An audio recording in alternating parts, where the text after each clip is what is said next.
Hello, welcome to the channel Wise Stories. Enjoy watching. Give me the keys. My mother will come here whenever she wants. I refused, and my husband smeared a plate of salad across my face. While they were out making a copy of the keys to my premarital apartment, I managed to prepare an unforgettable surprise for them. Grandma died in April, when the poplars outside were beginning to bloom and the city filled with that special spring smell mixed with dust. Valentina stood by the coffin, unable to believe that she would never hear that raspy voice again, never smell the vanilla and cinnamon that always wrapped around her grandmother's apartment. She was the last one left. Valentina's parents had died in a car crash when she was 8, and since then Grandma Rosario had become everything to her: mother, friend, anchor. At the wake, distant relatives whom Valentina had seen maybe 3 times in her life politely asked what she planned to do with the inheritance. Grandma had left a small amount of money and a 3-room apartment in an old building on the outskirts. Valentina nodded silently, unwilling to discuss money. She was 26. She worked as a manager at a construction company and rented a tiny 1-room apartment in a high-rise. She sold her grandmother's place, added her savings, and bought a 2-room apartment in a new building closer to the center. Bright, with big windows and a view of the park, the kind her grandmother would have approved. Valentina moved in that June, and the first thing she did was hang a photo of Rosario on the wall.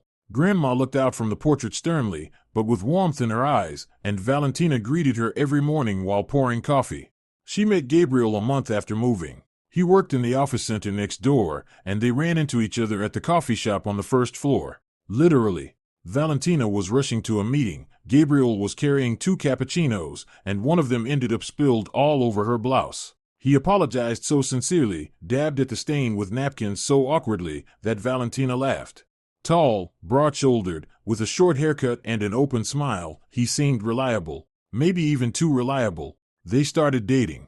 Gabriel turned out to be attentive and calm, one of those men who never forget to call if they're running late. He brought flowers for no reason in the middle of the week and knew how to listen. Valentina told him about her grandmother, and he nodded, squeezing her hand. He said he understood how important it was to preserve memories. They had a small wedding in September, signed the papers, celebrated at a restaurant with a dozen friends. Gabriel moved in with Valentina, and the first 2 months were almost perfect. He neatly arranged his shoes in the hallway, washed his dishes, thanked her for dinner. In the evenings, they watched shows on the couch, and Valentina thought maybe life had finally decided to give her a break. Gabriel brought home wine on Fridays, sometimes bouquets of chrysanthemums or roses, cooked breakfast on weekends, fried eggs with bacon, and brewed strong tea. He never raised his voice, never slammed doors, never left dirty socks on the floor. Valentina caught herself relaxing, letting go of years of tension. She liked waking up next to him, hearing his breathing, feeling the warmth under the blanket. One day he asked if he could hang a picture of his parents on the wall. Valentina nodded. Of course, this was his home now too. Gabriel brought a framed photo of an older couple, a short man with a receding hairline and a woman with a hairstyle frozen like concrete, dressed in a formal suit. His father had died 3 years ago, he explained, and his mother lived alone in their old apartment. Valentina nodded politely. She hadn't met Carmen yet, but in the photo the woman looked at the world with a demanding expression, as if evaluating everyone who came into her view. The first visit from her mother-in-law happened at the end of November. Gabriel warned her in the morning that his mom would drop by in the evening. She wanted to get to know them better, to see where they lived. Valentina spent the whole day nervous, cleaning, baking an apple cake even though she wasn't much of a baker. She wanted to make a good impression. After all, this was her husband's mother, and it was normal for her to check on her son. Carmen showed up without calling at 6 in the evening. Gabriel opened the door, and there stood a short woman around 60 with that same concrete hairstyle. She stepped in without waiting for an invitation, scanned the entryway, and pressed her lips together. "Well, hello," she said, handing Valentina several bags. "Here, I brought some groceries. I figured you could use them." Valentina took the bags automatically, feeling their weight. Inside she found a can of stew, a bag of rice, canned goods, and for some reason 3 kilos of potatoes. "Thank you, Carmen," she managed. "Please, come in." Her mother-in-law kicked off her shoes, hung up her coat, and walked into the apartment, looking around with an inspector's gaze. Gabriel smiled and hugged his mother's shoulders. "Well, Mom, do you like it?" "It's bright," Carmen admitted. "Big windows. Although the kitchen is a bit small." Valentina stood in the hallway holding the bags, feeling something tighten inside her. The kitchen was perfectly normal, 9 square meters with a new set of cabinets. She silently put away the groceries and returned to the living room. Her mother-in-law had already settled on the couch, flipping through a magazine. "Would you like some tea?" Valentina asked, trying to smile. "Sure, but not strong, I can't have that. And no sugar, my blood pressure." While Valentina fussed in the kitchen, Carmen walked through the rooms. Valentina heard the parquet creak, the doors open and close. Gabriel was telling his mother something and laughing. When Valentina returned with a tray, Carmen was standing by the bedroom window, wiping the windowsill with her finger. She looked at her fingertip and grimaced. "Dust," she announced. "Gabriel, you said your wife is a homemaker." "I work," Valentina said calmly, setting the tray down. "I'm a manager at a construction company." "Ah," Carmen sighed long and loud, as if that explained all the world's problems. "Well, that makes sense. Career women rarely manage to keep up with the house." Valentina swallowed. She cleaned twice a week. The apartment was spotless. Where that dust came from was a mystery. Gabriel said nothing, stirring his tea. Carmen sat on the couch, took a sip and grimaced again. "Still too strong." "Well, fine. I'll drink it." They sat for an hour. Carmen asked about her job, her salary, her plans. Valentina answered carefully, feeling like she was at an exam. Her mother-in-law wanted to know who paid the utilities, how much the apartment cost, whether they had any debts. Gabriel refilled her tea and sometimes said, "Mom, why do you need to know that?" But she waved him off. "I worry about you too. About my son." Before leaving, Carmen looked inside the fridge. Casually, as if it were normal, she opened the door, examined the shelves and shook her head. "Empty. You need to stock up. Gabriel has gotten so skinny." Valentina glanced at her husband. He had lost 2 kilos since the wedding, but it had been his own idea. He wanted to get back in shape. Gabriel spread his hands apologetically, as if asking pardon for his mother. Carmen left, promising to stop by next week and bring more groceries. When the door closed, Valentina turned to her husband. "Gabriel, I think your mom is a bit, too involved." He frowned. "What do you mean involved?" "She's worried. I'm all she has left. My dad's gone, she's alone. Don't be selfish." The word selfish cut sharply. Valentina fell silent. She didn't want to fight about his mother in the first months of marriage. Maybe it really was just care, just a strange kind. Carmen dropped by twice a week, always with bags, always unannounced. Valentina could come home exhausted, dreaming of a shower and the couch, and then the doorbell rang and her mother-in-law stood on the threshold with a smile that never reached her eyes. "I was driving by and decided to stop in." She would hand over yet another bag, sometimes with meat, sometimes with homemade jam, then walk inside, look around, and find new flaws. The curtains were crooked, the rug needed cleaning, the plants on the windowsill were drooping. Valentina would start to explain herself, but Carmen only sighed and shook her head, as if dealing with a lazy schoolgirl. One day Valentina came home and found her mother-in-law in the kitchen. Gabriel had opened the door for her with his own key. Carmen was washing the dishes Valentina had left in the sink that morning. 2 cups and a plate.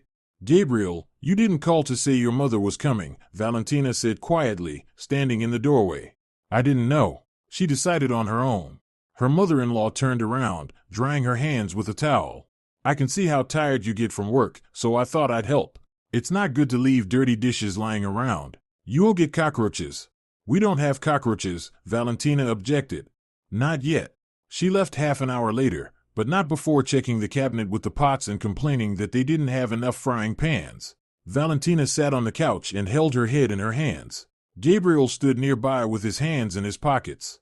"Valentina, why are you freaking out?" She was trying to help. "She wipes the dust in my bedroom and rummages through my pans." "That's our bedroom and our pans. We're a family, Valentina." "But this is my apartment," she blurted out. Gabriel went pale. His face hardened, becoming almost unfamiliar. "What do you mean your apartment? Are we strangers to each other?" "I didn't mean it like that. It's just that it was bought with my grandmother's money. It's my personal space, and I don't like someone." "That someone is my mother." Gabriel raised his voice. "Do you even hear how that sounds? She tries, she worries, and you say to her face that she's not welcome." "I never said she wasn't welcome." But he had already turned and walked into the bedroom, slamming the door. Valentina was left alone. She looked at her grandmother's photograph on the wall and thought that she definitely wouldn't have approved of this turn. Then came the phone calls. Carmen called in the mornings at 8 when Valentina was getting ready for work. She asked what they would be eating for dinner. Was Valentina planning to cook? Should she bring something ready-made? Valentina answered politely, but every call drained her. Gabriel became irritable. He snapped at small requests, rolled his eyes when Valentina tried to discuss their budget or weekend plans. One day she asked him to help with cleaning, and he exploded. "I work all day. I don't have time to clean up after you." "Gabriel, I work too." "Well, it's your apartment, so you clean it." He threw out that phrase again, like an accusation. Valentina felt a coldness spreading inside her. She remembered their first months together, when he thanked her for dinner and helped wash dishes. Where had all that gone? In December, Carmen came holding a set of keys. Valentina opened the door and saw her standing there, smiling, a key ring in her hand. "Gabriel gave me the spare set," she announced, "so I can come in whenever you two aren't home. Just in case something comes up." Valentina froze. She looked at her husband standing behind his mother, avoiding her eyes with a guilty expression. The spare keys. The ones kept in the dresser drawer just in case. Gabriel had given them away without asking. "Carmen, I don't think that's a good idea," Valentina said slowly. Her mother-in-law frowned. "Why not? This is our personal space. I'd feel uncomfortable if someone came in when we aren't home." "Someone?" Carmen straightened, her voice turning icy. "I'm someone?" Gabriel stepped in, grabbing his mother's elbow. "Mom, come on. Valentina is just tired. Let me walk you out."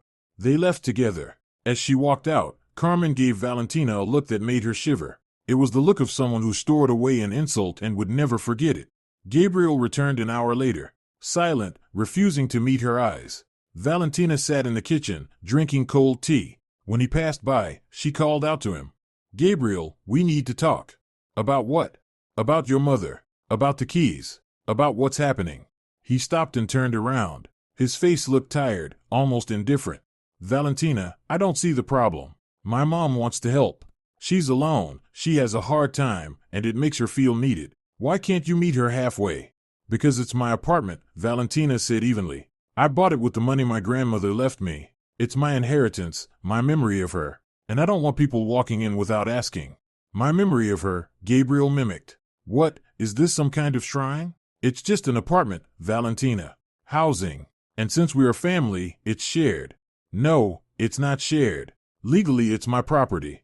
"Legally," he snorted. "Listen to yourself. You're throwing lawyers at me now? My mother is right. You're greedy." Valentina stood up. Her hands trembled, but her voice stayed calm. "I'm not greedy. I just want to live in my home peacefully, without constant supervision." "That's not supervision, that's care." He went into the bedroom and slammed the door. Valentina stayed in the kitchen, looked out into the dark courtyard, the streetlights, the snow that had begun to fall. She thought about her grandmother, about how she used to stroke her hair and say, "Valentina, the main thing is that you feel good. Don't let anyone hurt you." Now Grandma wasn't here, and Valentina hurt. She didn't sleep that night. She lay staring at the ceiling, listening to her husband's breathing beside her. He slept peacefully, turned on his side. Valentina wondered if he had been different 3 months ago, or if she simply hadn't noticed. In the morning, Gabriel left for work without a word. No goodbye, no breakfast. He slammed the door, and Valentina was alone again. She got up, made herself coffee, looked at her grandmother's photo. Rosario looked stern from the frame. "Grandma, what am I supposed to do?" Valentina whispered. There was no answer, only the silence of the apartment, which suddenly felt foreign. December dragged on gray and sticky, like cheap jelly. Valentina went to work, came home, cooked dinner, and all the while felt like an actress in a bad play. Gabriel spoke to her less and less. In the evenings he would go into the bedroom, close the door, and talk on the phone for hours. Valentina heard fragments of phrases, a muffled voice, sometimes laughter. She wasn't eavesdropping on purpose, the walls were simply thin. Carmen was showing up every other day now, sometimes more often. Valentina would come home from work and find a pot of soup in the kitchen or a container of cutlets. There would be a note on the table, "Gabriel, heat this up and eat." Mom. Valentina wasn't mentioned in those notes, as if she didn't exist. One day she came home early. She'd left work because of a headache. She opened the door and heard voices in the kitchen. Carmen was sitting at the table, drinking tea from Valentina's favorite mug, the one with blue forget-me-nots that had belonged to her grandmother. Gabriel was at the stove, heating something in a frying pan. "Valentina, How come you're early? He asked in surprise, turning around. My head hurts. She looked at her mother-in-law. Hello, Carmen. Hello, she nodded without taking her eyes off the cup. I brought dumplings. Gabriel's gotten so skinny. He needs proper feeding. Valentina went to the bedroom and lay down on the bed without undressing. Her head really was splitting, but what hurt even more was that someone was running things in her home as if it weren't her space. She closed her eyes, listening to the clatter of dishes in the kitchen, to Gabriel and his mother talking and laughing. Then the door banged. Her mother-in-law left. Gabriel peeked into the bedroom. Are you going to eat? No. As you wish. He closed the door and left. Valentina lay in the dark and thought that everything had gone off the rails from the moment Carmen got the keys. No, earlier, from that very first visit, when she ran a finger along the windowsill and grimaced. The next day Valentina noticed that something had been moved in the overhead storage. She kept boxes there with documents, her apartment title, contracts, old photographs. The boxes weren't arranged the way she'd left them. One was slightly open. Valentina pulled it out and went through the contents. Everything was there, but someone had clearly been rummaging.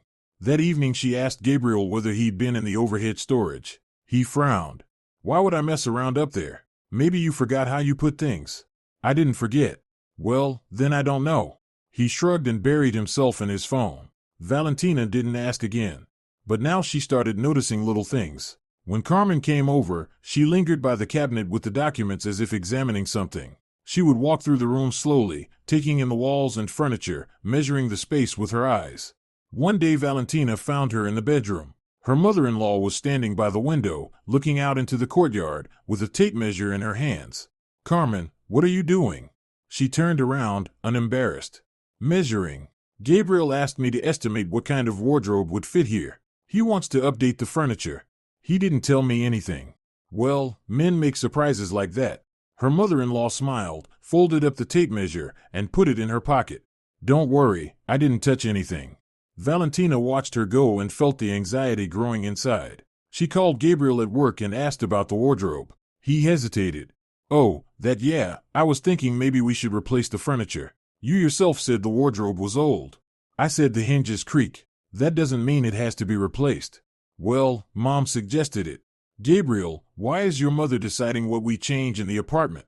She's not deciding, she's advising. Good grief, Valentina, have you completely lost it? Normal people are glad when relatives help. He hung up. Valentina stood in the middle of the room and felt a chill crawl down her back. She looked at the wardrobe, old, wooden, the one that had been here since her grandmother's time. She didn't want to replace it, but Carmen apparently did. That evening Gabriel came home late, smelling of alcohol. Valentina didn't start a scene, she simply set the table in silence. They ate without speaking. Gabriel chewed while staring at his phone screen. Then he put down his fork and looked at his wife. Valentina, maybe we really should replace the wardrobe? Mom found a good option, inexpensive. I like this one. But it's old. It's a memory of my grandmother. Gabriel rolled his eyes. The grandmother again? Valentina, I get that you miss her, but that's no reason to cling to every old rag. It's not a rag, it's a wardrobe. Rag, wardrobe, what's the difference? He raised his voice. Do you even understand that we're a family? Or is everything connected to this apartment more important to you than I am? Valentina rose slowly from the table, carried her plate to the sink, and turned to her husband. Gabriel, you've changed. You used to be different. I haven't changed. You've become greedy and cold. My mother is right. Your mother shouldn't be discussing our life at all. Gabriel stood up sharply, the chair scraped across the floor. Don't you dare talk about my mother like that. She raised me alone all her life. After my father died, she deserves respect.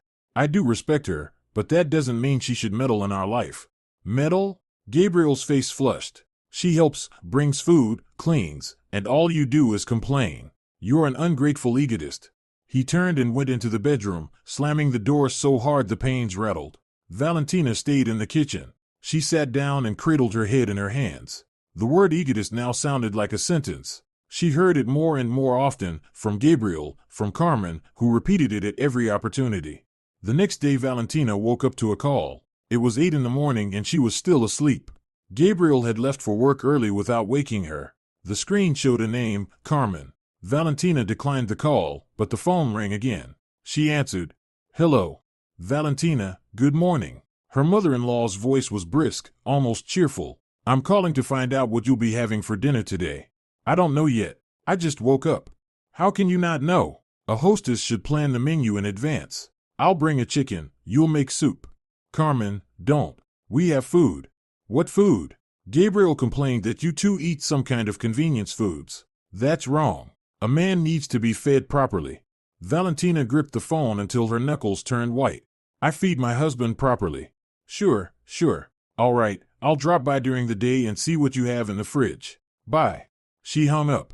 Valentina lay back on the pillow, staring at the ceiling. Carmen was going to come in the afternoon, which meant she'd use the keys and come in while Valentina wasn't home. She'd rummage in the fridge, maybe elsewhere. Valentina pictured her mother-in-law wandering through her apartment, opening cabinets, peering into rooms, and felt physically sick. She got up, got dressed, had some coffee, called work to say she was ill. Then she sat on the couch and waited. Carmen showed up at 1 in the afternoon. Valentina heard the key turn in the lock, the door open. Her mother-in-law came in with a bag of groceries and froze when she saw her daughter-in-law on the couch. Why are you home? I live here, Valentina replied calmly. Well, yes, but you're supposed to be at work. Carmen went to the kitchen and set the bag on the table. Sick? No, I just decided to stay. Her mother-in-law opened the fridge and methodically started rearranging the food. Valentina got up, walked to the kitchen, and stood in the doorway. Carmen, I'd like to talk. About what? She turned, still fussing with the bags. About how I don't like it when you come in without warning. Gabriel gave me permission. This is my apartment, and I didn't give permission. Carmen slowly turned. Her face froze in an expression of icy contempt. Your apartment. You keep saying that. And what is Gabriel to you, a lodger? He's my husband. Exactly, your husband. Which means everything you have is now shared. So don't show off. Valentina clenched her fists. The apartment was bought before the marriage. Legally, it's mine. Legally, her mother-in-law snorted. Do you love him or not? Of course I love him. Then what difference does it make whose apartment it is? A family must be united. And you're walling yourself off, hiding behind your papers.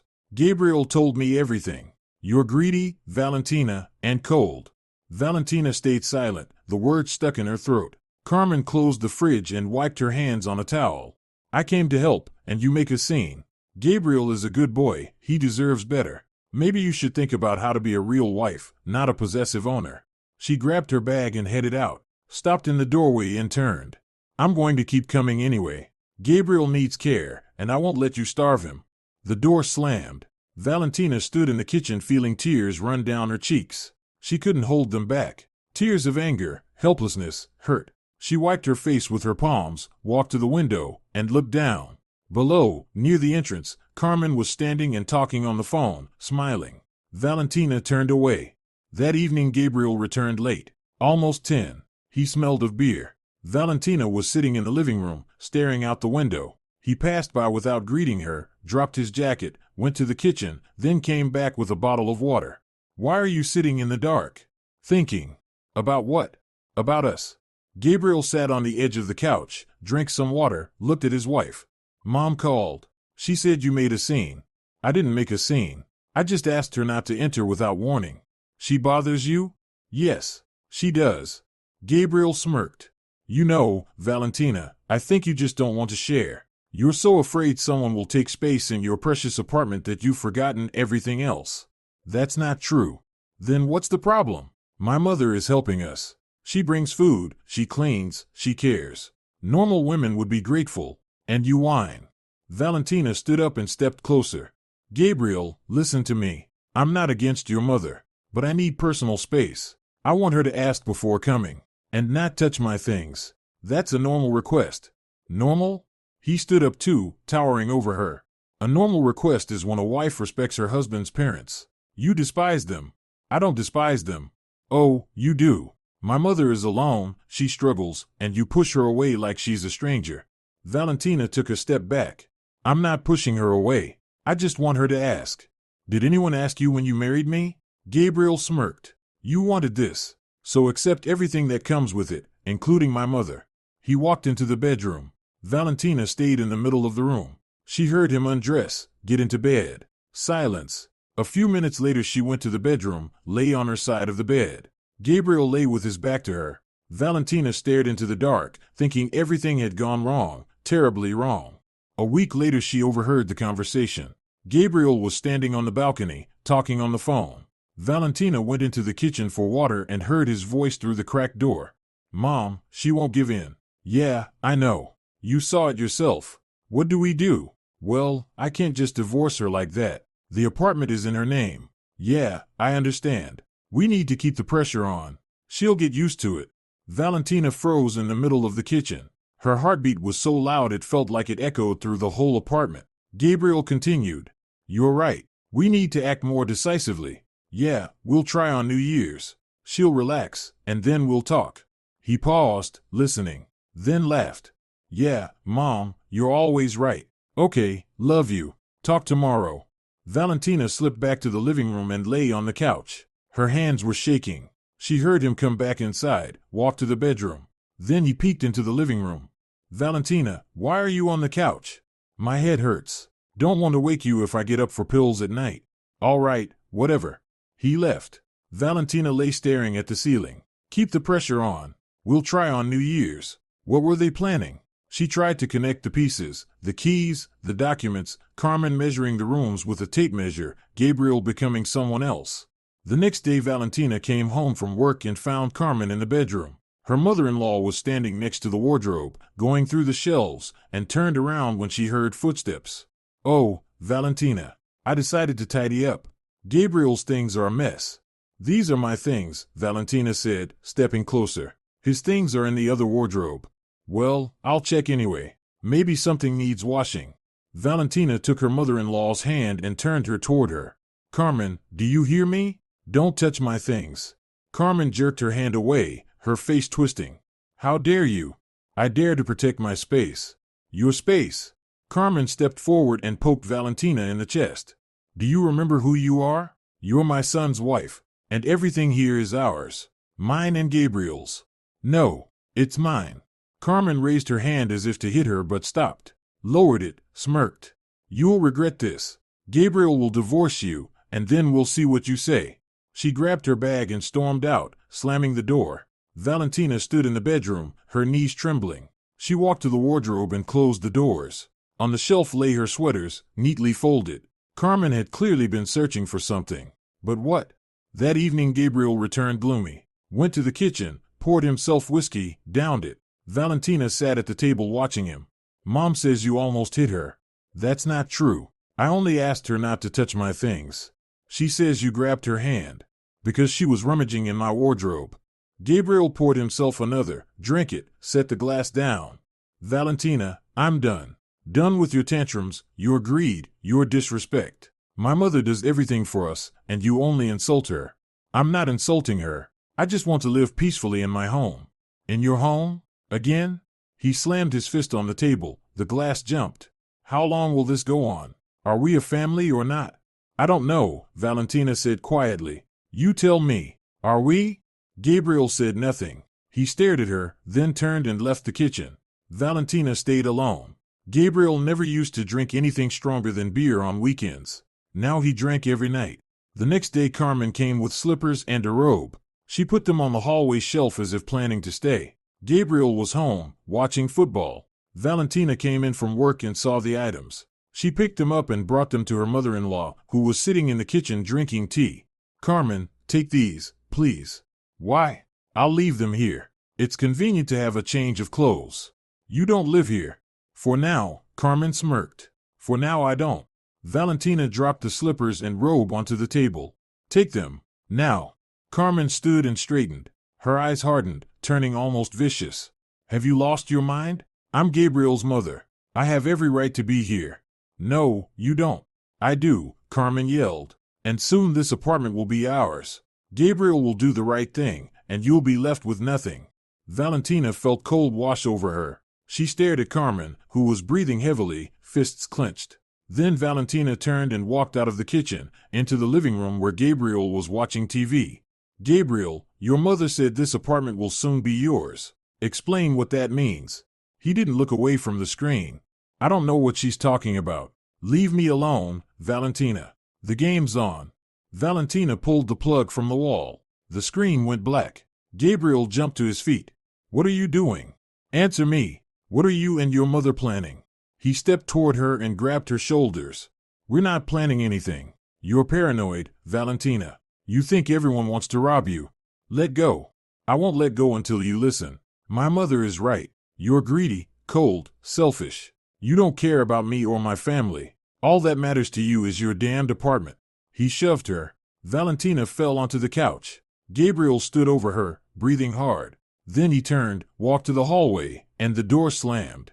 Carmen and Gabriel left together. Valentina sat on the couch, holding her shoulder. A red mark was forming where he grabbed her. She got up, walked to the mirror, looked at herself. Pale face, messy hair, frightened eyes. She took out her phone, snapped a picture of her shoulder. She didn't know why, only that something inside told her to. At night, Gabriel returned drunk, collapsed onto the bed without taking off his clothes. Valentina lay beside him, unable to sleep. She listened to his snoring and thought she no longer recognized this man. Where was the Gabriel who brought flowers and thanked her for dinner? Who held her hand and said he loved her? He no longer existed. Only this one remained, drunk, angry, and a stranger. In the morning he left early without saying goodbye. Valentina got up, made coffee, looked at the calendar. 1 week until New Year's. We'll try on New Year's, she remembered from that overheard conversation. She didn't know what they'd try, but she felt something was coming. Carmen called every day, asked what Valentina was cooking for the holiday, whether she'd set the table, whether she invited guests. Valentina answered briefly, curtly. The mother-in-law insisted she'd come for New Year's and bring salads and meat. Valentina didn't object, she was just waiting.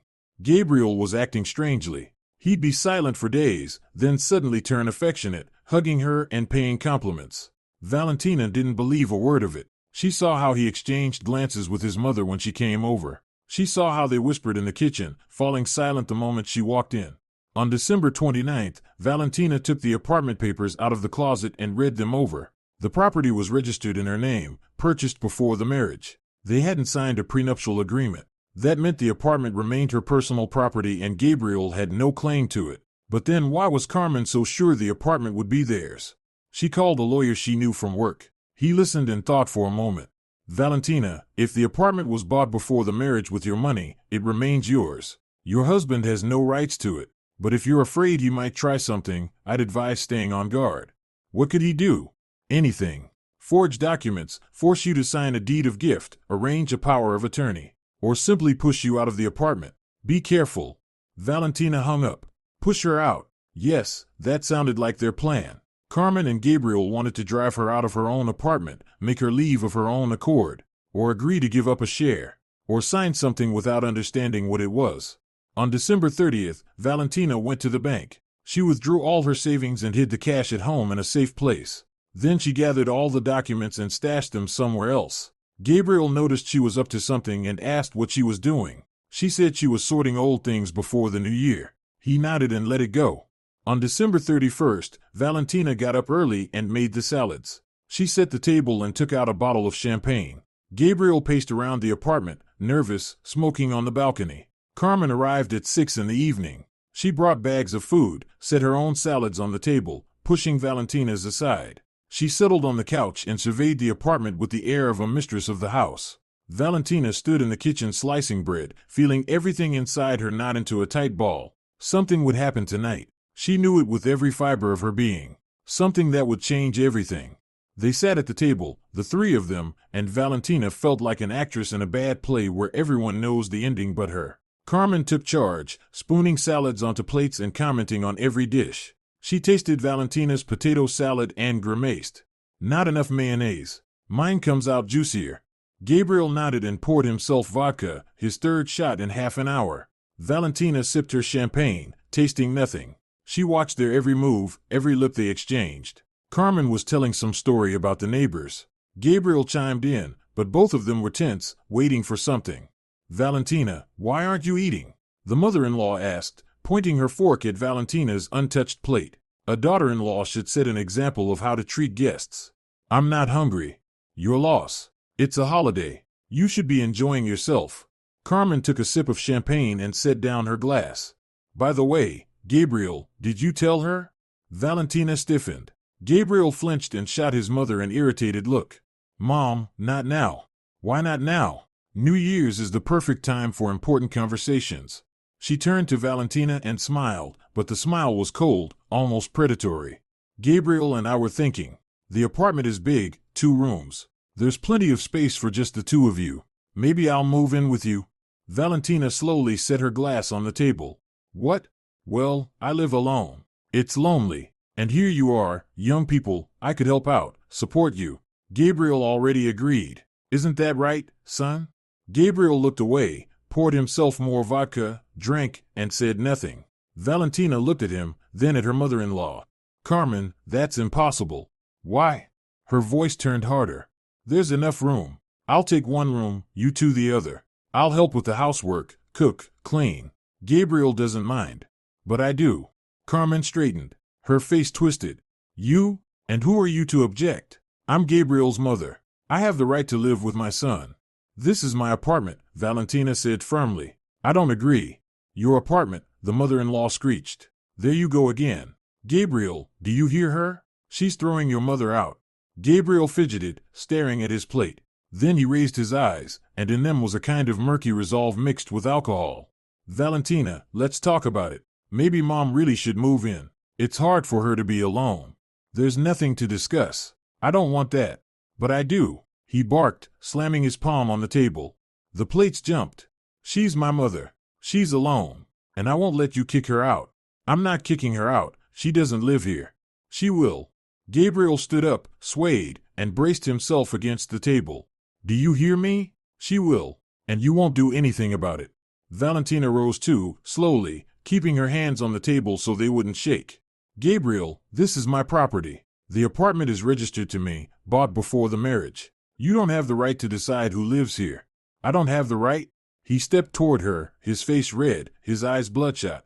I'm your husband. I have a right to everything here. No, you don't. Carmen stood up, went to her son, and took his hand. Gabriel, calm down. See how ungrateful she is. We want what's best for her, and she digs in her heels. Well, never mind, we'll see. What will you see? Valentina asked, looking Carmen in the eye. What are you planning? We're not planning anything. We just want to live like decent people, all together, like a family. But you won't allow it. Because that's not true. You want to drive me out of here. Drive you out? Carmen laughed, sharp and unpleasant. Who would want you? Gabriel has had more than enough of you as it is. You're stingy, mean, heartless. Good thing there are no children, or you'd raise them like a rat, clutching every penny. Valentina clenched her fists. The mother-in-law's words were slaps in the face, but she held on. Carmen, leave. Now. I won't. Gabriel, tell her. Gabriel lurched, reached for the bottle, poured himself a full glass of vodka. He downed it, set the glass down, and looked at his wife with a muddy gaze. Valentina, let's do this the easy way. Mom will come over whenever she wants. That's normal. Everyone lives like that. No. Know what? This is my apartment, and I decide who comes in. Gabriel stepped toward her, grabbed her by the shoulders, and shook her. Do you hear me? Hand over your keys. Let go of me. I won't. You're selfish. You only think about yourself. My mother is alone, she's suffering, and you refuse her. Valentina tried to pull away, but his grip was tight, his fingers digging into her shoulders. Carmen stood nearby with her arms crossed, watching with satisfaction. Gabriel, that's right, show her who's in charge. He shoved Valentina, she staggered back and hit the wall. Gabriel turned to the table, and his eyes fell on the bowl of potato salad, large, almost full, the one Valentina had made that morning. He grabbed it with both hands, lifted it, and stepped toward his wife. You think you're the mistress here? You think you can give orders? Gabriel, don't. He swung and hurled the contents into her face with all his strength. The cold mass of salad struck Valentina, plastering over her eyes, nose, and mouth. Mayonnaise ran down her cheeks and inside her collar, chunks of sausage and pickles tangled in her hair. Bits of potato scattered onto the floor, her shoulders, her clothes. Valentina stood motionless, unable to move. She felt the stickiness on her skin, the smell of mayonnaise mixed with pickles and sausage. She felt the humiliation rising in a wave that knocked the breath out of her.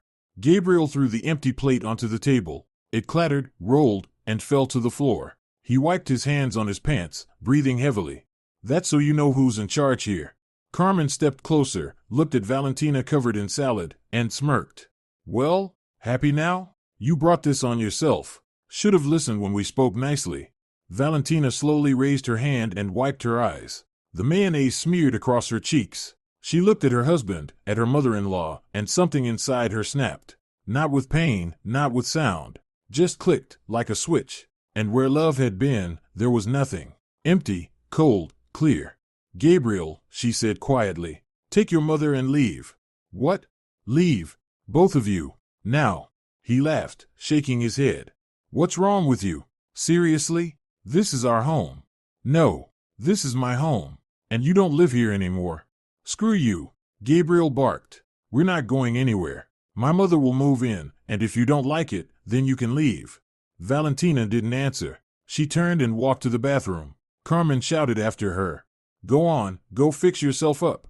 We'll sit here and celebrate New Year properly. Valentina closed the bathroom door and locked it. She approached the mirror and looked at herself. Her face smeared with mayonnaise, hair sticky, pieces of salad stuck to her sweater. Little chunks of potato fell to the floor when she moved. She stood there staring at her reflection, and there were no tears, no breakdown. Only cold, icy, sober, precise. She turned on the water and began washing the salad off her face. The mayonnaise didn't come off easily, she had to scrub with soap. She took off her sweater and dropped it into the laundry basket, washed her face again, wiped it dry, looked at herself once more. Her cheeks were red, and where Gabriel had grabbed her, bruises were already forming. Valentina took out her phone and photographed her face. The red marks were clearly visible. Then she photographed her shoulders, where finger-shaped bruises were appearing. She walked out of the bathroom. In the living room, Gabriel and his mother were sitting at the table, pouring champagne. The TV was on, playing some New Year's show. They were laughing, clinking glasses, as if nothing had happened. Valentina walked past them into the bedroom, closed the door, and took a small bag from the closet. She put inside the apartment documents, her passport, her phone, the charger, changed into clean clothes. Then she sat on the bed and waited. From the living room, she heard champagne corks popping, glasses clinking, music playing. Gabriel and his mother were celebrating. She checked the time, 8:30. By midnight they'd come to her, convinced she had calmed down, and then they'd press further. But she wasn't going to wait till midnight. Valentina stood, took the bag, opened the bedroom door. She went to the hallway, put on her coat and shoes. Gabriel noticed her and leaned out of the living room. Where are you going? To a friend's. I'll stay the night. Good. Go. Carmen shouted. We'll stay here, keep an eye on the apartment. Valentina looked at them. Gabriel, drunk, sprawled on the couch. Carmen beside him, pleased, glass in hand. They already felt like the owners. Valentina opened the door, stepped out, and closed it behind her. She went downstairs to the first floor and stopped by the elevator. She took out her phone and called the locksmith she had found earlier. He picked up immediately. I'm listening. Hello. You said you could come anytime if I paid double rate? Yes. What do you need? To change the lock. Urgently. Right now. On New Year's night that'll be triple rate. I agree. Come. She gave him the address. The locksmith said he'd be there in 40 minutes. Valentina went back upstairs, but not to her apartment. She knocked on the door opposite, an elderly neighbor she sometimes greeted in the hallway. The woman opened and looked at Valentina in surprise. Dear, what happened? May I sit here for a bit? I need to wait for a repairman. Of course, come in. Valentina came in and sat on a chair in the entryway. The neighbor brought her tea, but she didn't drink it. She just sat there, gripping her phone and staring at one spot. The neighbor didn't ask questions. Apparently she understood it was better not to. 40 minutes later her phone rang. The locksmith had arrived. Valentina went down and led him into the building. A man in his 50s with a toolbox looked at her carefully. You're sure you want to change the lock now? Yes. There are people inside the apartment. My husband, but the apartment is legally mine, bought before the marriage. I have all the documents. He nodded. All right, let's go. They went up to her floor. Valentina unlocked the apartment with her key. Music blasted loudly inside. Gabriel and his mother were singing something in the kitchen, loudly and off-key. The locksmith stepped into the hallway and inspected the lock. Good luck. Shame to replace it, but if it needs doing, I'll do it. Will take about 40 minutes. Do it. He took out his tools and began working. Valentina went to the bedroom, took out a suitcase, and began packing Gabriel's things. methodically, neatly. Shirts, pants, socks, underwear, everything that belonged to her husband. Gabriel poked his head into the bedroom, saw her with the suitcase, and frowned. What are you doing? Packing your things. Why? You're moving out. Gabriel laughed, shaking his head. You're joking, right? No. He stepped inside and spotted the locksmith in the hallway working on the lock. He sobered instantly. What the hell is going on? Changing the lock, Valentina said calmly, continuing to pack. Have you lost your mind? Gabriel yelled. This is my home. No, this is my home. And you're leaving. Today. Carmen burst out of the kitchen when she heard the shouting. She saw the locksmith and went pale. What are you doing? This is illegal. Valentina walked up to her, took the papers from her bag, and opened them. Here is the ownership certificate. The apartment is registered to me. I have full legal right to change the locks and decide who lives here. Gabriel doesn't live here anymore. And neither do you. How dare you? The mother-in-law screeched. Gabriel, do something. Throw this fool out. Gabriel lunged at the locksmith and grabbed his shoulder. Stop working. Right now. The locksmith calmly pushed his hand away. Young man, I work for the legal owner of the property. Documents are right there. He nodded toward Valentina's papers. Everything's legal. Don't interfere. I'll call the police. Gabriel shouted. Call them, Valentina said evenly. I'll show them the photos of my face after you threw a salad at me. And the bruises on my shoulders. Assault charges, Gabriel. Want that? He stopped, went pale. Carmen grabbed his hand. Gabriel, what is she talking about? Did you hit her? I didn't hit her. It was just salad. He threw a whole bowl of salad into my face, Valentina added, and grabbed my shoulders so hard I bruised. I have everything photographed. So call the police. I'm not afraid. Gabriel stood there, mouth half open, unsure what to say. Carmen let go of his hand and stepped toward Valentina. You staged all this. You provoked him on purpose.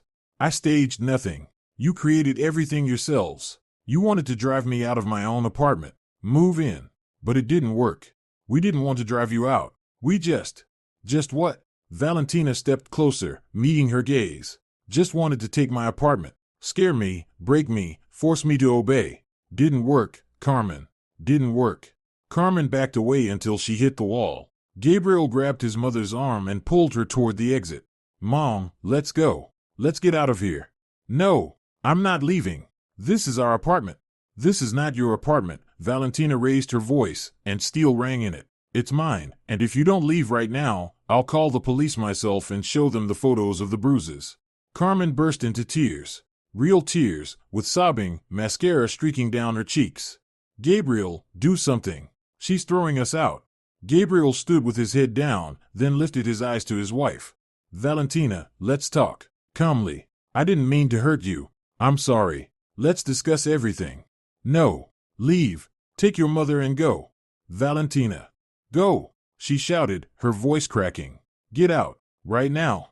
The locksmith finished his work, stood up, and wiped his hands with a cloth. All right, the lock is replaced. Here are the keys. He held out the keyring to her. Payment, please.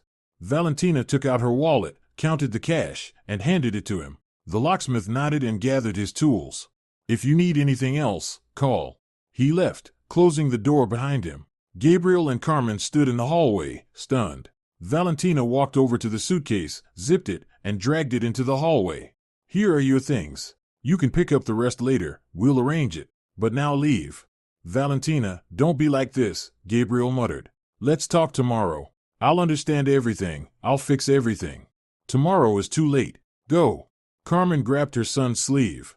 Gabriel, don't let her order you around. She's your wife. This is your apartment. It's not his apartment, Valentina said evenly. And I'm no longer his wife. Tomorrow I'm filing for divorce. Divorce? Carmen gasped. Over one argument? Not over one argument. Over everything. Over both of you. Over what you tried to do. Leave before I change my mind and call the police. Gabriel picked up the suitcase silently. Carmen was still sobbing, clinging to his arm. They stepped into the stairwell. Gabriel turned at the doorway. You'll regret this, Valentina. No, I won't. She shut the door and turned the key in the new lock. She heard their footsteps going down the stairs, Carmen crying and wailing. Then silence. Valentina leaned her back against the door, slowly slid down to the floor, and wrapped her arms around her knees. She didn't cry. She simply sat there, staring at nothing, listening to the quiet of her apartment. It was 5 minutes to midnight. On the TV in the living room, still playing, someone was counting down the seconds to the new year. Valentina got up, went to the living room, and switched the TV off. She walked to the window and looked down. Gabriel and his mother were outside, arguing about something. Carmen was waving her arms, Gabriel shaking his head. Then they walked toward the bus stop and disappeared around the corner. Valentina turned away from the window. She went to the kitchen and looked at the table covered with half-eaten salads, spilled champagne, shards of the broken plate on the floor. On the wall hung a photo of her grandmother. Rosario's expression was stern, but her eyes held approval. Valentina approached and touched the frame lightly. "Grandma, did I do the right thing?" There was no answer, but she felt warmth settle inside her. Valentina began cleaning up the table. She threw out the salads, poured out the champagne, washed the dishes, picked up the shards from the floor, wiped away the mayonnaise stains. When she finished, it was already 2 in the morning. The new year had begun, but she hadn't noticed. Valentina lay down on the bed without changing clothes. Her phone lay beside her. She knew it would soon explode with calls and messages. Gabriel would beg, threaten, manipulate. Carmen would curse and accuse. But right now there was silence. She closed her eyes and, for the first time in months, fell asleep peacefully. On the morning of January 1st, Valentina woke with a clear mind. No hangover, no regret. She stood at 8, made coffee, sat at the table, and opened her laptop. First, she found the contacts of the lawyer who had advised her earlier. She sent a message asking for an appointment as soon as possible. Then she picked up her phone. 23 missed calls. 15 messages. Gabriel had been writing since 1 in the morning. The first messages were angry. "You'll regret this. I'll take my share. You don't know what I'm capable of." Then the tone shifted. "Let's talk. I didn't mean to hurt you. Please forgive me." By morning the messages turned into emotional manipulation. "I feel awful. I love you. Mom's been crying all night." Valentina read and felt nothing but cold. She didn't reply. She opened her contacts and blocked his number, then blocked Carmen's. Silence. At 10 the lawyer called. "Valentina, Happy New Year. I got your message. What happened?" She told him. Briefly, calmly, without emotion. The lawyer listened, asking occasional questions. "I see. You did the right thing. The apartment is yours, premarital property. Your husband has no rights to it. You can file for divorce unilaterally. Keep the photos of the bruises. They may be useful if he resists. I'll prepare the paperwork. We'll submit the application on January 3rd when the office is open. Come to my office on the 4th at 2 o'clock. We'll discuss the details. Thank you. And one more thing. If they call, threaten, demand anything, don't engage. Save all threats and messages. It may be needed." Valentina hung up. That was it. Everything was decided. She only had to wait until the 3rd. She looked at her phone. Gabriel's blocked number had tried to call 5 more times. Useless. In the afternoon an unknown number called. Valentina answered. "Valentina?" Carmen's voice. Shaky, hysterical. "Valentina, what have you done?" Gabriel didn't sleep all night. He's in terrible shape. "Carmen, don't call me anymore." "How can I not call? You destroyed the family. Over one argument. You're cruel, heartless." "It wasn't over one argument. It was because of both of you.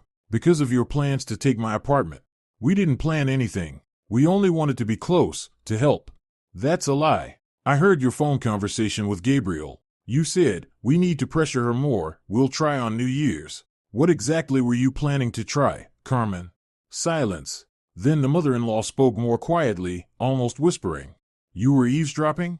I overheard. And I understood what you were planning. You wanted my apartment. That's all you ever cared about." "That's not true. Gabriel loves you." Gabriel smashed a bowl of salad in my face and grabbed me hard enough to leave bruises. "Is that love?" "He was drunk. He didn't mean to. He didn't mean it, but he did it. Because you wound him up. You manipulated him and tried to force me out of my home. But it didn't work. I'm filing for divorce. And I don't want to hear from either of you ever again." "Valentina, don't do this. Please. Gabriel will have nowhere to live. He has no place to go." "That's not my problem. Goodbye." She hung up and blocked the number. Silence returned. Valentina stood, walked to the window, and looked at the snowy courtyard. Children were sledding. Parents stood nearby, laughing. A normal New Year's Day. In the evening, the doorbell rang again. Insistent, long. Valentina approached the door and looked through the peephole. Gabriel, alone, without his mother. He stood holding the doorframe, pale and haggard. Valentina didn't open. Valentina, his voice was quiet. Open the door. I need to talk to you. She stayed silent. I know you're there. Please open. Let's talk calmly. Silence. Valentina. His voice rose. This is my apartment too. I'm your husband. Open the damn door. No, Valentina answered calmly through the door. This is my apartment, and you are no longer my husband. Tomorrow I'm filing for divorce. You can't. I won't agree to it. You don't have to. Divorce can be granted even if one spouse objects. It takes a month. You can resist, but it won't change anything. I'll file for division of property. The apartment was purchased before the marriage. It remains mine. We have no other significant assets. You have nothing to divide. Gabriel slammed his fist against the door. You're a bitch. A cold, calculating bitch. Maybe, but this bitch will stay in her apartment and you'll stay outside. Leave, Gabriel, and don't come back. I'll come. Every day. I won't give up. If you keep coming, I'll call the police. I have photos of the bruises. Enough to open a case. Leave. He fell silent. Then he hit the door again, turned around, and left. Valentina heard his steps stomping down the stairs, then the entrance door slammed. She stepped away from the door and sat on the couch. Her hands trembled slightly, but inside she felt calm. She had done the right thing. She knew it. On January 4th, Valentina went to the lawyer's office. He met her, seated her at the table, and pulled out a folder with documents. Everything is ready. The divorce application, the inventory of property, the photos of the injuries as evidence. Sign here, here, and here. Valentina signed. The lawyer put the documents back into the folder. We'll file in court today. In 3 to 4 weeks, a hearing will be scheduled. Your husband will receive a summons. He may try to object, but with this evidence the divorce will go through without any issues. As for the apartment, it remains yours. There was no prenuptial agreement, and premarital property isn't subject to division. If he tries to challenge it, we'll present proof of the purchase date. Can he try to stay registered here? He can, but you have the right to remove a former spouse from registration after the divorce. It's a standard procedure, another month or so, but the outcome is guaranteed. Thank you. The lawyer shook her hand. Stay strong. You did well not to fall for their manipulation. Valentina left the office. Outside it was cold, the wind tugging at her hair. She walked down the street feeling lighter. Another month or two, and it would all be over. Gabriel would be out of her life forever. A week later, after Gabriel received the court summons, a new wave of calls began. Now he called from different numbers, friends, co-workers. Valentina didn't answer. She simply blocked each new number and carried on. One day he ambushed her by the entrance when she came home from work. He jumped out from behind the corner and grabbed her arm. Valentina, please talk to me. She pulled her arm free, stepping back. Let go. I won't let go until you listen. I love you. I'll change everything. My mother won't come anymore, I swear. Gabriel, step aside. Now. No, you're my wife. No, I'm not. In 3 weeks the court will finalize it. Let go of me or I'll scream. He squeezed her arm harder, and something twisted on his face, something angry and almost hateful. You think I'll just give up? You think you'll keep the apartment and live happily ever after? The apartment is mine. You never had any rights to it. I'll find a way. I'll challenge it in court. You won't. Let go. An elderly couple was walking by. They stopped, watching. Young man, why are you grabbing the girl? The man asked. Let her go or we'll call the police. Gabriel jerked, released Valentina. He gave her such a hateful look that she instinctively stepped back. You'll regret this, I swear you will. He turned and walked away. The elderly couple watched him leave, then turned to Valentina. Miss, are you all right? Do you need help? Thank you, I'm fine. That's my ex-husband. We're divorcing. Oh, well then, hang in there. Men can be no gift. Valentina nodded and went upstairs. She sat on the couch and rubbed her wrist. A red stripe was left where Gabriel had grabbed her. She took out her phone and took a photo. Another piece of evidence. Just in case. On January 25th, the court hearing took place. Valentina arrived with her lawyer. Gabriel came alone, without an attorney. The judge, a woman in her 50s with a tired face, reviewed the documents and listened to both sides. Gabriel tried to object, saying he wanted to save the family, that Valentina was acting emotionally. The lawyer presented the photos of the injuries. The judge looked at them and frowned. "Did you use physical force against your wife?" Gabriel paled. "No, I didn't hit her. There was just an argument." "The photos show finger marks on the shoulders and redness on the face. Is this the result of an argument?" "I didn't mean to, I was drunk." Intoxication is not an excuse. The judge set the photos aside. The plaintiff insists on divorce, the defendant objects, but no valid grounds to deny the divorce have been presented. There is also evidence of physical violence. "Please step out while I prepare the ruling." They left the courtroom. Gabriel stood by the window, fists clenched. Valentina sat on a bench, staring at the floor. The lawyer stood beside her, flipping through papers. 15 minutes later they were called back. "All rise. Court is in session." The judge read the decision. The marriage was dissolved. No division of property. The court fee was to be split equally. Gabriel listened with his teeth clenched. When the judge finished, he turned and walked out without looking at Valentina. The lawyer shook her hand. "Congratulations. In a month you'll receive the divorce certificate. Then we'll file to have him removed from registration." "Thank you." She left the courthouse. Outside, the sun was bright. Frosty air, snow crunching underfoot. Valentina stopped and inhaled deeply. Freedom. She was free. A month later, the divorce certificate arrived. The lawyer filed the request to remove Gabriel from registration. 3 weeks after that, the court granted it. Gabriel was officially deregistered. Valentina received a new housing registry extract listing her as the sole resident. She sat at home holding the document, hardly believing it was over. 3 months of struggle, nerves, fear, and now the result. The apartment was hers. Only hers. No Gabriel's, no Carmen's. Only Valentina and the memory of her grandmother. In March, when the snow began to melt and the city filled with the smell of spring, Valentina ran into her ex-husband near a supermarket. She was carrying a bag of groceries and noticed him by accident. Gabriel was standing in the parking lot, with Carmen beside him. They were arguing. The mother-in-law waved her purse. Gabriel shrank guiltily. He had lost weight, looked gaunt, deep lines etched into his face. Carmen was yelling, jabbing a finger into his chest. He stayed silent, head down. Valentina slowed her steps, watching them. Gabriel lifted his eyes and met her gaze. He froze. Carmen turned, saw Valentina, and went pale. Valentina stood a few meters away, calm, her back straight, her gaze steady. She didn't look away. She simply watched them. Her former husband, now looking broken, and his mother, who had lost all her arrogance and bravado. Carmen looked away first. She yanked her son by the sleeve. They walked off quickly, almost running. Valentina watched them until they disappeared around the corner. Then she turned and headed home. At home she set the bag on the table, unpacked the groceries, took out her phone, scrolled through her contacts. All of Gabriel's and his mother's numbers were blocked. No calls, no messages. Silence. Valentina walked to the window and looked out at the courtyard. Children played on the playground, mothers sat on benches talking. Ordinary life. She returned to the kitchen, turned on the kettle, took out a cup.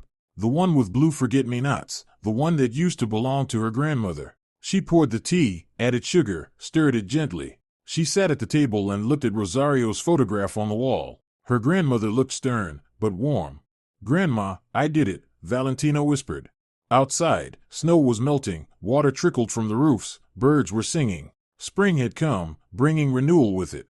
Valentina drank her tea and, for the first time in a long time, felt truly at home. In her own apartment, where no one would poke at the windowsills, rummage through drawers, or measure rooms with a tape measure. Where she alone decided who could enter and who could stay. Where she was free. That evening she took ingredients from the fridge and started cooking dinner. Not salad, not anything festive, just macaroni with cheese, the simple dish she'd loved since childhood. Her grandmother often made it when Valentina came home tired from school. She ate by the window, looking out at the evening city. Somewhere out there were Gabriel and his mother, dealing with their own problems. Somewhere out there were their anger, their resentment, their failed plans. But none of it had anything to do with Valentina anymore. She had escaped the trap, endured, and stayed strong. And now she had her own life. Without manipulation, without humiliation, without strangers claiming what wasn't theirs. On the table lay a new set of keys to the reinforced door she had installed a week after the divorce, with a reliable lock, a chain, and a peephole. No one would enter without her permission, ever again. Valentina checked the time. 9 in the evening. She got up, put away the dishes, turned off the kitchen light, and walked to the bedroom. She lay down on the bed. Tomorrow she would go to work again. Another ordinary day. But now she came home not with anxiety, but with relief. Her home was a home again. A place where she felt safe. She closed her eyes and fell asleep. No nightmares, no fear. Just sleep, in her own apartment, guarded by new locks and by the strength she discovered in herself that New Year's night, when she stood before the mirror with mayonnaise on her face and made a choice. A choice not to give up. A choice to protect what mattered. A choice to remain herself, no matter what. She truly hadn't made potato salad this year. And she wasn't planning to ever again. If you're enjoying it as well, leave a like and subscribe to the channel.